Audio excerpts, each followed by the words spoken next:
খতিয়ে দেখতে সোমবার গন্ডাছড়ায় যান মন্ত্রী ত্রিপুরায় রামপদ জমাতিয়া প্রাক্তন এমপি রেবতী ত্রিপুরা ও বিজেপি নেতা সুবল ভৌমিক। বিজেপি নেতাদের দেখতে পেয়ে তাদের ঘিরে প্রবল ক্ষোভ বিক্ষোভ দেখাতে থাকেন উত্তেজিত স্থানীয় অংশের মানুষ।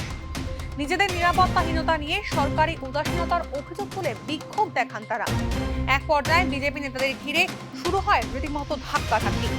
কোনো মতে বিশাল পুলিশ বাহিনীর সাহায্য নিয়ে एसडीएम ऑफिस से आश्रय नेन बीजेपी नेतारा। सिचुएशन बहुत ही नॉर्मल है, सारा कंट्रोल में भी है, हमारा फोर्स अभी ग्राउंड में है। अभी मैंने बहुत लंबा 1.5 घंटे का एक मीटिंग सारे मार्केट कमेटी के साथ, यहाँ का सारे पॉलिटिकल लीडर्स के साथ किया है। तो उन लोगों का कुछ तो कंसर्न था, वो तो ऑलरेडी हमारे पास तो कल ही हमको बताया था।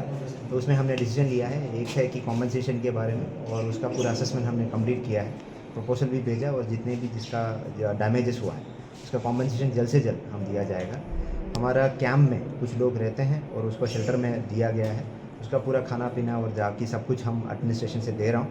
जल्द से जल्द उसका भी हमने कॉम्पनसेशन देकर उसको वापस घर जाने का ये दे देंगे। उसका वो दूसरा था कि सिक्योरिटी। উত্তেজিত স্থানীয় মানুষ ভাঙচুর চালান এসডিএম অফিসেও।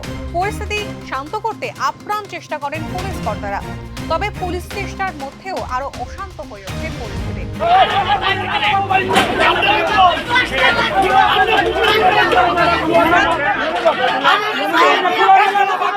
এক রিয়াং যুবকের মৃত্যুর ঘটনার পরেই অশান্ত হয়ে ওঠে গন্ডাছড়ার পরিস্থিতি। 144 ধারার মধ্যেই স্থানীয় বাঙালিদের বাড়ি ঘরে বেধড়ক লুটপাট ও আগুন লাগিয়ে দেয় দুষ্কৃতীরা। অভিযোগ, বিশাল পুলিশ বাহিনী মোতায়েন থাকা সত্ত্বেও তার মধ্যেই চলে দুষ্কৃতী তাণ্ডব। সোমবারের ঘটনা সেই ক্ষোভেরই প্রতিফলন বলে স্থানীয় মহলের বক্তব্য। Bureau report, news now.